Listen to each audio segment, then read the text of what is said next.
Will Dragon Age Velvet Guard be the game of the year?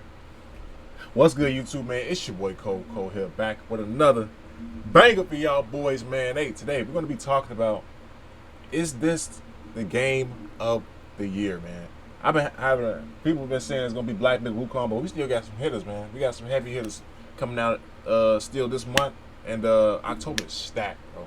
It's stacked as far as new games goes. I'm not sure it's all released, but I know it's gonna be some heavy hitters like Sparking Zero, and this one is definitely on my radar, man. But we're gonna be checking out this this hands-on preview by IGN, man. If y'all enjoy this type of content, be sure to hit that like button, hit that sub button. We're on the road to 4,000 subscribers, man. Without further ado, man, let's see if Dragon Age Velvet Guard is a game of your contender, man. Let's see. It's been 10 long years since Dragon Age Inquisition, and the expectations for the next game in the series, Dragon Age the Veilguard, seem impossible. A full decade, a bevy of behind-the-scenes changes, and an interesting start to its marketing campaign made me a little worried for my most highly anticipated game of the year. I admire you. What you've been through would break most people. But one of my biggest concerns, based on early previews, was that it could be headed in the direction of being a linear action game, rather than its more open-world predecessor. While Dragon Age is known for changing its style with each installment, I hoped dearly that it wouldn't lose too much of the DA DNA I fell in love with.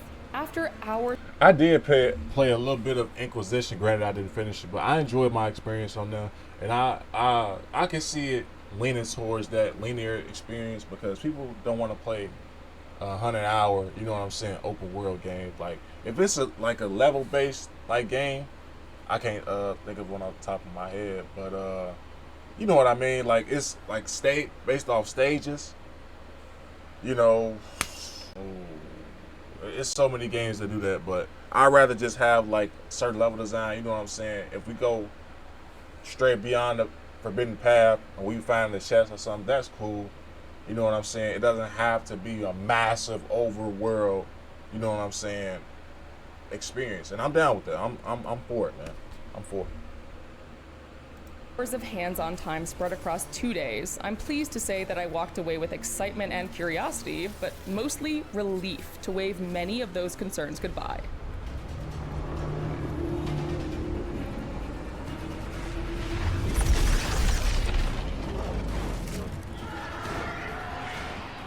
My time with the Veilguard covered a wide smattering of things, including the incredibly expansive character creator, the introductory quests, a faction mission, and a companion quest a little deeper into the game. But I was mostly pleased with my ability to just explore Northern Thedas and all its gorgeously designed glory, experiencing a setting in Dragon Age lore that we've really only heard about. To be clear, the Veilguard isn't the open-world playground that Inquisition was. As game director Corinne Bush has previously stated, it's more mission-based. But what impressed me after the first few hours was how much exploration can still be done in the various regions, as well as the impact the player character, Rook, can have on those regions. And there we go. Easy. Wow, isn't that something? Oh, so you still got like the little puzzles, you know what I'm saying? The you know, the side quests as far as stuff like that that's in the mission stage, which is fine. You know, I'm a big fan of, you know, not too complicated puzzle, but if it's a puzzle in the game, I'm not gonna, you know, be mad about it. You know what I'm saying? It doesn't look too bad as far as this first puzzle goes, but you know. Consider it something of a mix of Dragon Age 2 and Inquisition, the more streamlined approach of the former with the geographically and socio-politically diverse world of the latter. Of course, some of the bigger art style, combat, and gameplay changes will be subject to personal taste. But after my time with the Veilguard, I left feeling like these 10 long years just might have been worth the wait. As fans have already seen from the first gameplay trailer, players are dropped right into the city of Minrathous in the middle of the action as Solus prepares a ritual that will devastate Thedas. Luckily, our old friend Varric has recruited you to help, and it barely takes a couple of minutes for the game to put the focus on Rook.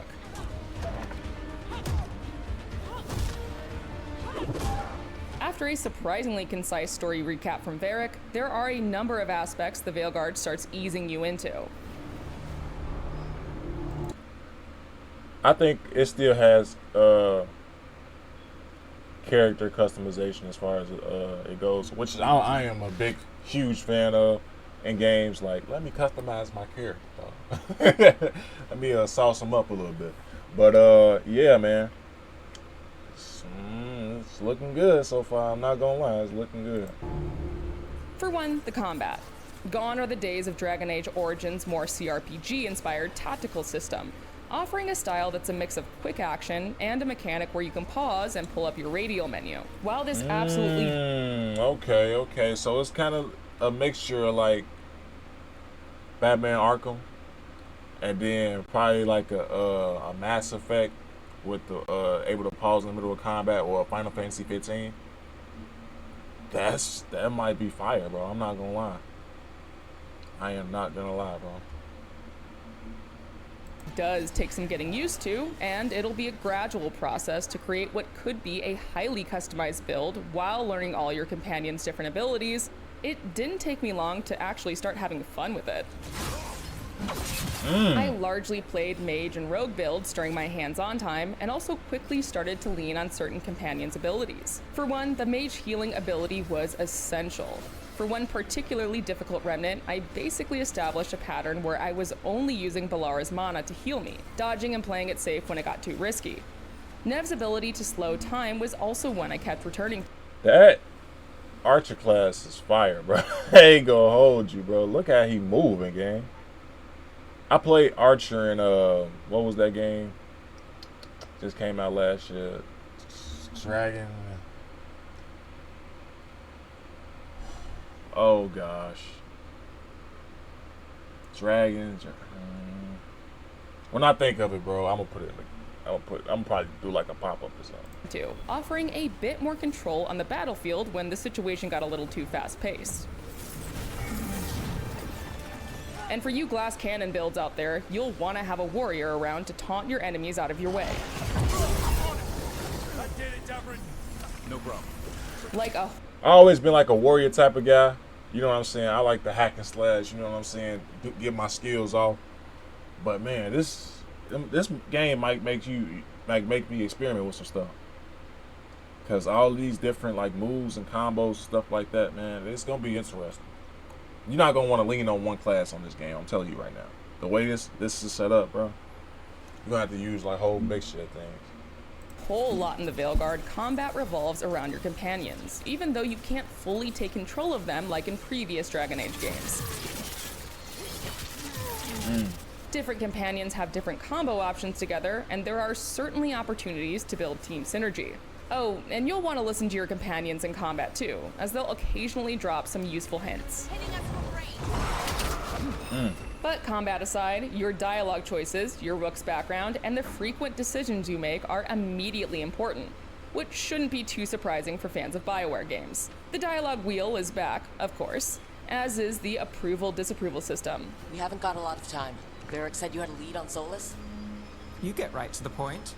But I was surprised to see that the Veilguard actually explains the consequences of some of your dialogue choices in very clear terms. See, you say that. It's a variation of the so-and-so will remember that system, but more specific. But we do have Nev's location now, so... Take, for example, my first confrontation with No silent protagonist. W.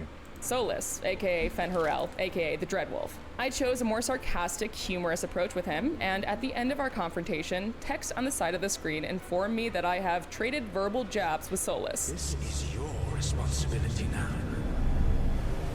It was far from the only occurrence of this sort of text, and it leaves me curious as to how your relationships with various characters will build and branch out over time based on your attitude.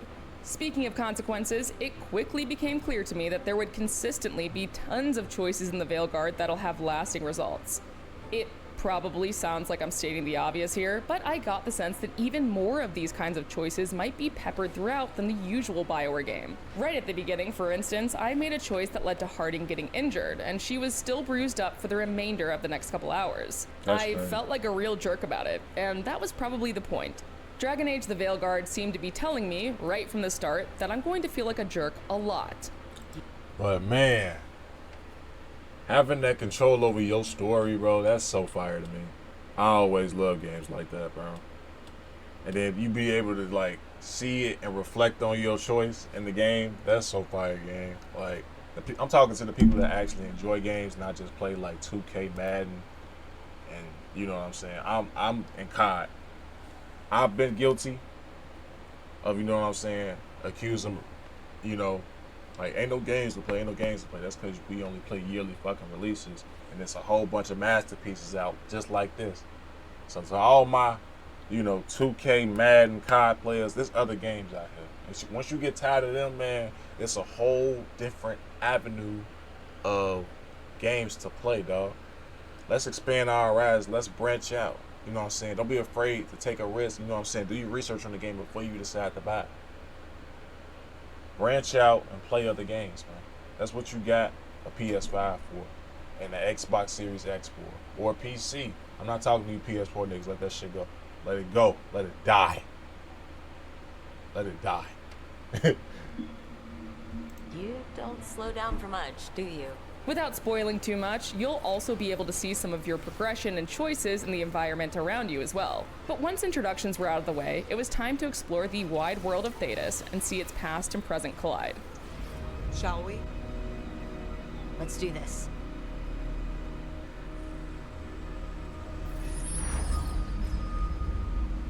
As mentioned earlier, one of my biggest worries was that the Veilguard could end up being more linear in its approach, trading branching gameplay for a straight line. And sure, the opening hours, essentially the tutorial zone, are a little railroady, save for a couple key decisions you have to make. But once you're past that and more established within Act 1, you're much more free to tackle quests as you please as you unlock more and more regions.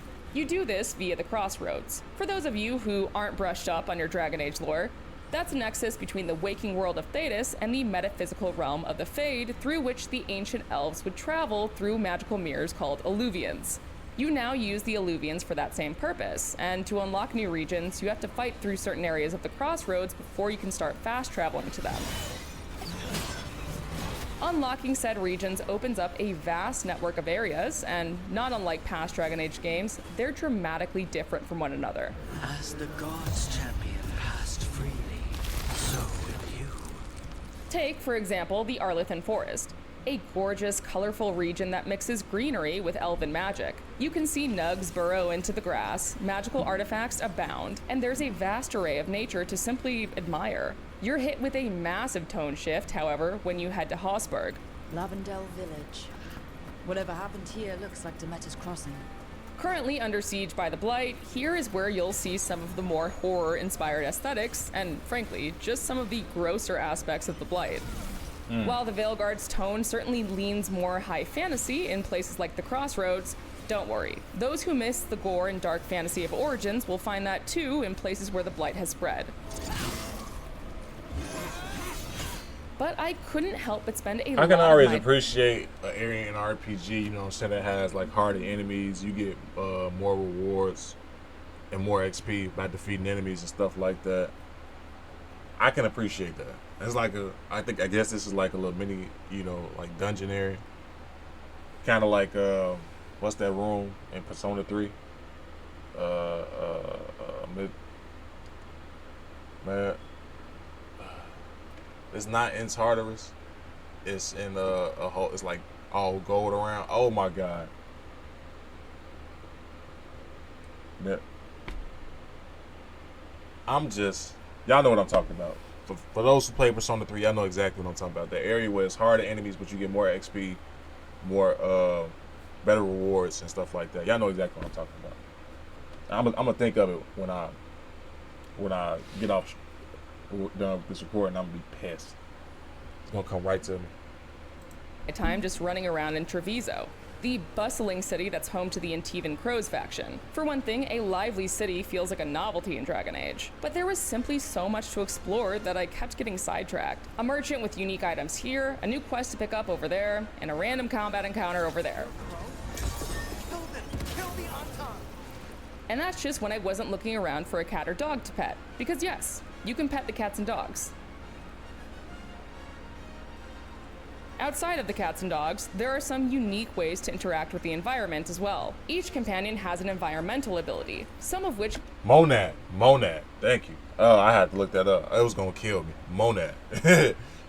God. came in quite handy for me. In my time in the Arlethan Forest, I frequently called upon Balara, whose environmental ability allows her to tinker with magical artifacts. In a nice quality of Yes, I looked it up mid-video. Fight me. life feature, your companions don't even need to be in your party in order for you to use these abilities. As an aside, another one of my favorite quality of life additions is the fact that party banter pauses and picks up again later if you trigger combat, a cutscene, or anything else that would interrupt their dialogue. That's right, no more awkward standing around in order to hear the complete conversation. Oh, yes. If you're feeling overwhelmed, the difficulty and accessibility options do allow for about just as much or as little hand-holding as you need. For example, with one Antivan Crow's quest I was doing, I could turn the navigation on and simply follow the game's guidance, or turn it off and look for clues in the environment to follow. Oh, so they got it for both sides. So if you don't, you want to still kind of like go off on your own and explore a little bit, they gave you that option. Or if you just want a straight shot to your quest and where you got to go, the option is there for you. That's a W, bro. I don't care what you say. That's a W. That's a W on both sides of the spectrum. In this case, the crow's purple symbol painted on certain walls. Another mark this way. I also just happened to be playing an Antivan Crow Rook while completing this quest, which led to some fun dialogue options. We crows are all the army Antiva has, but it's not like we can field the garrison. Once I was in the thick of things, I could clearly see the features in the Veilguard that boiled down to, okay, we heard the complaints about Inquisition, specifically addressing the infamous Hinterlands problem, which is a reference to the first open world area players visit in Inquisition. The zone was packed with more than 50 side quests, many of which boiled down to mere fetch quests, and it left many players drowning in a bevy of checklists that felt inconsequential to the story. The Veilguard has boiled this down quite a lot. You're still free to explore, but the scope isn't nearly as dizzying, and the quests point back to the main story, a region or faction, or a companion. Another clear reaction to criticisms of Inquisition are our villains in the Veilguard, Algernon and Gillenane. The two elven gods feel much more present throughout the events of the early game than Corypheus, the frankly lackluster baddie of Inquisition. Whatever comes, we're ready for a fight. Words easily said, but rarely proven. While there's a whole lot more Thedas to see and talk about, I'd be remiss if I didn't bring it back home to the Lighthouse. The game I was talking about, Dragon's Dogma 2, that just came out, I think last year, or this year. It could have been this year. But I think it was definitely last year, though. That's what I was talking about. The Lighthouse will likely be the most important location of the Veilguard, serving as the hub for you and your companions. Each one of your companions has their own room, and conveniently, a light shines outside of their door when they have a cutscene available. Once you get further into Act 1, it certainly starts to feel more lived in, and you can discover some pretty charming character quirks. For example, I found that Emmerich's skeletal assistant Manfred enjoys spending time on the balcony, and we even got a few games of rock, paper, scissors in. The Lighthouse is also, obviously, where you're able to do some housekeeping, especially when it comes to the caretaker. Offer, dweller. I will answer. This wildly helpful spirit is always standing by to help you enchant and upgrade armor for you and your companion. Overall, Chad, I think this game has the potential to be Game of the Year, man. The story is solid. It looks solid, but we'll see when the actual game comes out. Combat, you know what I'm saying? I told y'all, I feel like it's a mixture of Batman, Arkham, and like Mass Effect or Final Fantasy 15 with the able to stop in the middle of combat, think, and then just, keep on continue what you're doing. The character customization in this game looks top notch, you know what I'm saying? And it's not open world. So, this might end up being Game of the Year for sure, in my opinion. But we will see. But if you guys enjoy this type of content, make sure to hit that like button, hit that subscribe button. We're on the road to 100 subscribers, man. Thank y'all so much for watching. Y'all take care, man.